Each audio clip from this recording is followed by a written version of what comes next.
Hey everyone, welcome back to the channel. For those of you who are new, what we're doing is we're putting a Tesla motor in a kit car, and we got it up and running a couple weeks ago, but ran into some issues. So this week we're going to go ahead and tear down a Tesla Model S inverter. So let's get into it. I think it's time to get into the inverter. So I'll go ahead and undo these bolts. I may have to undo some things here, but basically just not a ton of room. I'm hoping I can do this without taking the whole motor out. Just not a lot of room. So we'll start though. Taking the motor out, I just don't know how to take these shafts out, if I just need like a crowbar or something, or if there's some special tool. Because other than that, there's just bolt here, bolt there, and yeah, if I could just take out those shafts. There's also cooling lines coming in and out, and the electrical stuff right here coming in and out. But yeah, we'll just start here, undo those few bolts, and see if we have enough access. All right, sorry Tesla, my warranty is void. All right, encountering the first problem, I can't even get, this is just too tight right here.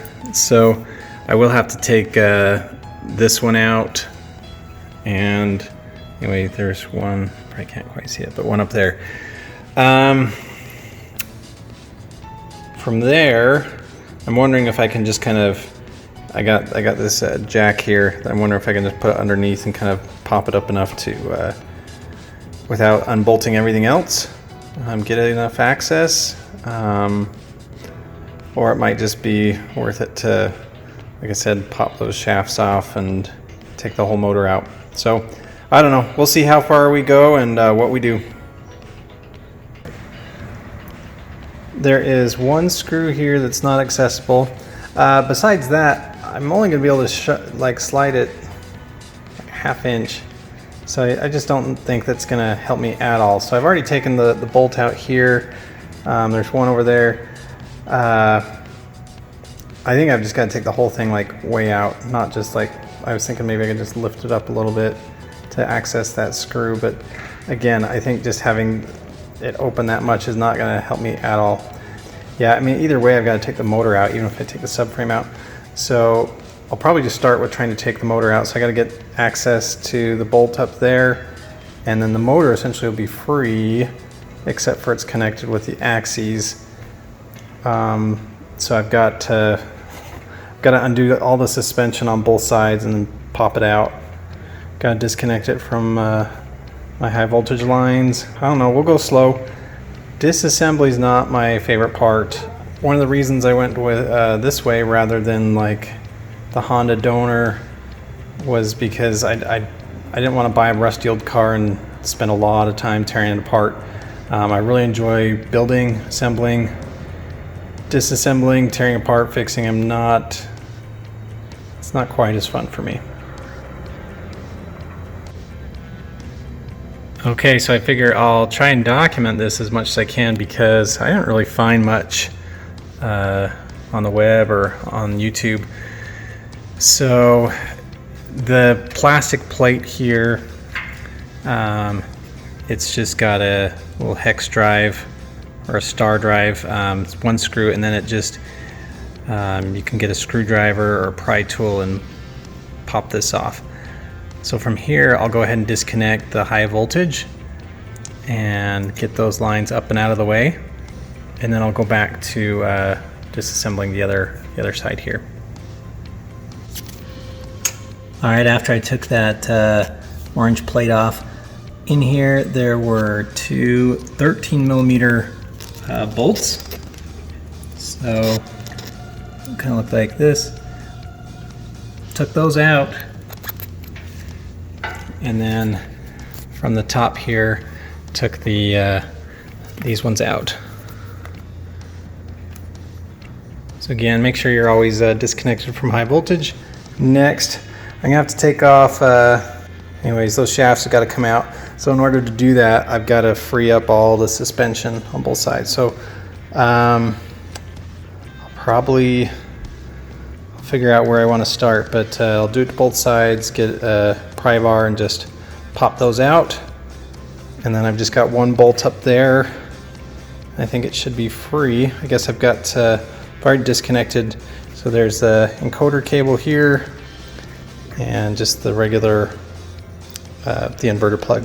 So I've also got the coolant. I've got to plug up the coolant, and or either that or I could drain it. So but that's where we're to. All right, I've got it jacked up on the jack stands, and I'm going to use my jack on my lift to kind of support the motor inverter. First though, I think I already mentioned, but I got to get all the suspension free so I can pop off the drive shafts, and once those are free, I'll undo the other bolt there, and I don't know, I'll have to figure out how to do lift it up and out and all that stuff. I'm not sure quite how heavy it is. We maneuvered the whole subframe around. That was kind of heavy, maybe 500 pounds. I'm wondering if the motor without all that stuff is maybe 300 pounds or something a little more manageable. All right, so I'll take you quick through what I'm doing. As I mentioned before, I've got to get these drive shafts out, so I've got to be able to pull them this way, and I've got all the suspension arms that will not allow it to go that way. So there are 4, call it 5, well, maybe even more. But anyways, so you've got, these are 18s, so 1, 2 here, and then 3. And over on this side, there is a bigger one. This is a 21 here. So the other one you have to take out though is this right here, the rear sway bar. That's a 15 on the bottom, and you got to come over here, right here, there's another 15. So I've already got it done on the other side here. So again, this is all free now. So I don't know if you can tell, but this whole guy can move all around. So the only thing I've got it really hung on to is here, and I feel like that's okay because this can kind of pivot in and out, and I don't want to have all the weight resting on the axle. So I think this should be okay. Okay, so used a pry bar and popped this one off. So again, this is like before it's popped off, what it looks like. And then, like I said, just pop it off. It takes quite a bit of force. But yeah, that's what it looks like. So I've got it still connected by shock here. I would take it all the way off, but I don't want to like have to redo the brakes and stuff. I guess I could take the brake caliper off. Maybe that's what I'll do. But for now, we're able to, the main purpose is to get this guy out. So we'll leave that for now, get the other side off. And I've got some eye bolts. See if we can't find some good attachment points. There's essentially one here, here, and here, which makes me think the center of mass is on this side, which would, I guess, make sense. This is probably just mostly electronics, and this is going to be your windings and things. So I don't see any lifting or mounting bolts or holes on this side. So we'll see. I have no idea how heavy this is, and yeah, it could be tricky to get things out. But first we'll pop that one off. I gotta undo all the suspension on that side and pop it off, and then put the bolts on, figure out how to get this out of here. Alright, so I think it's time to take the cooling hoses off.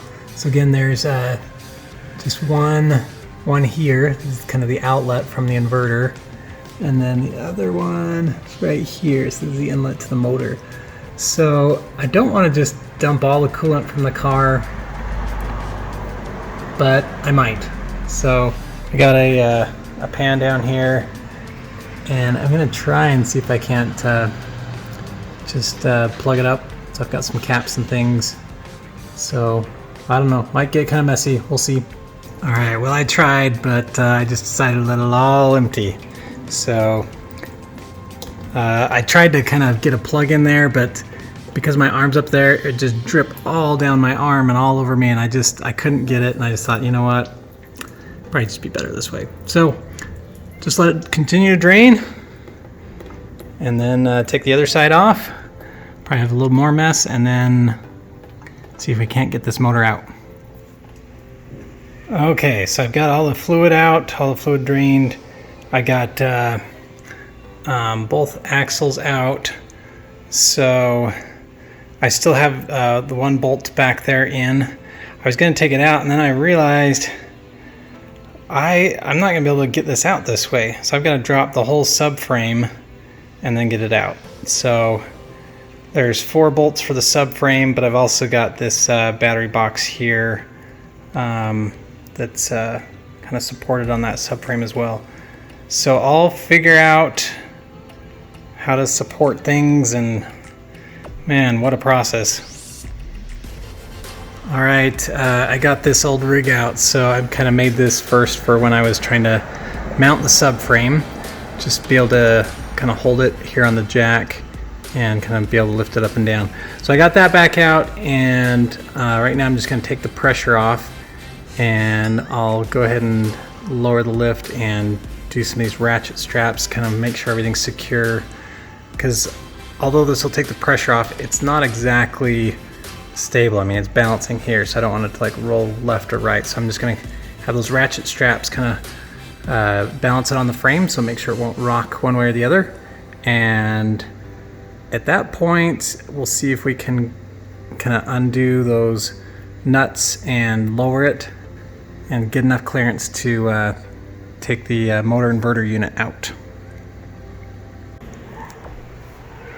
All right, I've got my spider web of ratchet straps to each of the lift points, and I've got one also to the frame.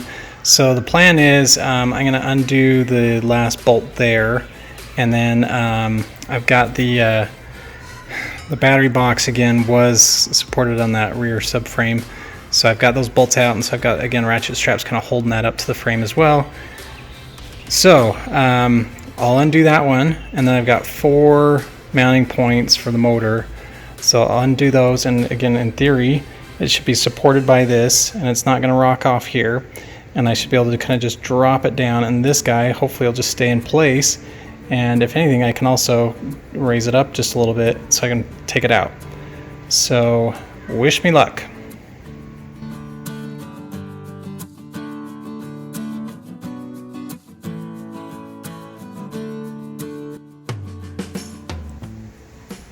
All right, there is one more bolt that I did not see before.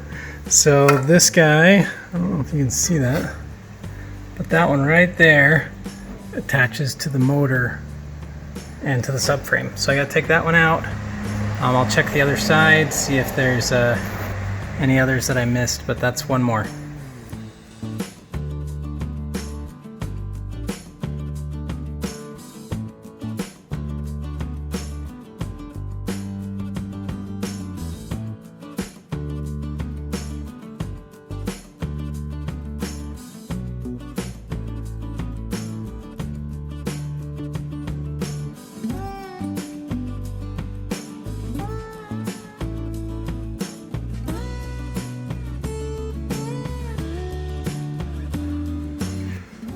All right, so got part of the way down, and then ran into a few problems. So this guy, again, I took that bolt out thinking that that'd make it free, and it does, but that whole big knob will not fit under the frame.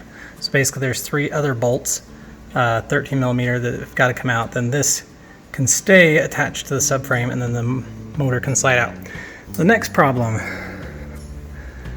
right here, this fitting, again, that sticks out here. So I think I've got to just take this one off. Hopefully that's all it is. Take that one off, and then we'll just find the next point of interference.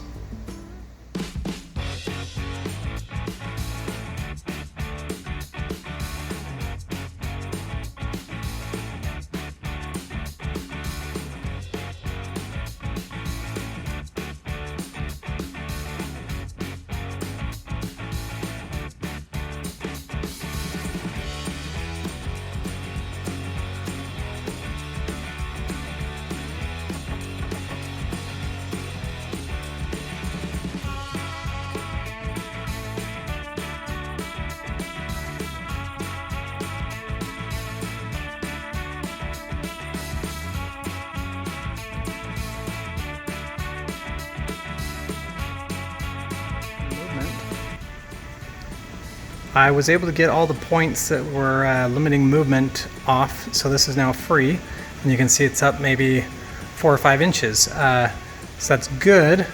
I'm not going to be able to get it out at this height, meaning I can't get it out over here. It's still close there, and this guy is all the way down now. So what that means is I got to jack up the rest of the car. Fun, fun, fun. All right, I was able to drop the frame down just, I don't know, I guess we're a total of maybe like 8 inches or so. So I can get it out now. This frame is like, again, if this whole thing is 500 pounds, the frame's like maybe 50 pounds or something. It's like really, really light compared to this guy. So, I think what I'm going to do is I'm just going to put a table right here and see if I can kind of just pull it and then loosen the ratchet straps and kind of just set it on the table and be able to work on it. I'll call this the bright side. One of the things I needed to do anyway was essentially paint or corrosion protect my motor mounts. So now that I've taken motor mounts off, give them a coat of the chassis paint to kind of keep all the rust and stuff from forming. Alright, still got my spider web of ratchet straps, but I was thinking to get this all out and put on the table here. This guy I mentioned is really heavy, so I think like if this whole subframe is like 500 pounds, I feel like that's 450. So super heavy. Anyway, I thought if I get it all the way out, I'm just gonna have to put it right back in. So I've actually got it so I can kind of just take this off. So I've got all those screws around here off. Those are pretty easy. The only other ones were, again, there's right here for the plug, there's 4. Other than that, I did take this one off. I don't know if that one had to do with anything, but just gave it a little tap right here with a rubber mallet, and that kind of broke it loose, and then just kind of able to shimmy it off.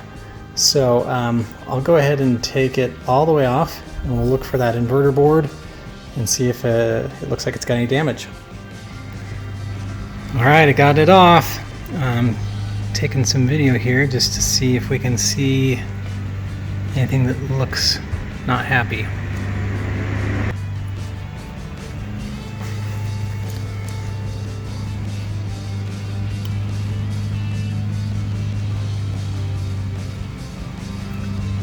All right, let me go around and get the other side.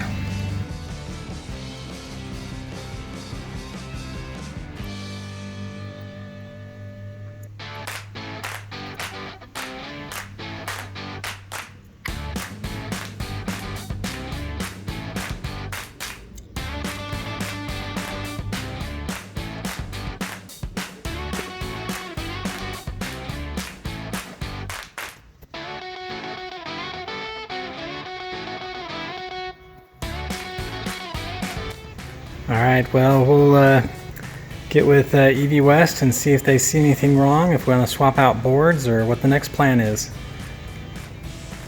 Alright, I am not the expert, but I feel like as I learn, I want to share with you. So one of the things I found very handy is when I get into a project that is this size of kind of disassembly, I like to use bags to throw all my parts in. Other than that, what I would recommend is do a video like this one, because then you can just watch it and figure out what you took out and where things go. Alright, again, as I'm learning and sharing, I just thought I'd share some thoughts on some tools. As I go through, maybe every week I'll highlight one that I find useful. So this week, it is the breaker bar. A lot of those bolts and nuts are just, they need just a little extra length to make it easy. So that's the tip or tool of the week, and I'll leave a link to the description below. So if you want to pick one up, go for it. All right, everybody, we're able to drop the subframe, get the motor out, get the inverter cover off, look at some things. So made a lot of progress. Hopefully we'll get a new board, and that will contest that. Hopefully that solves the problem and get this thing running again. All right, everybody, that does it for this week. See you next week.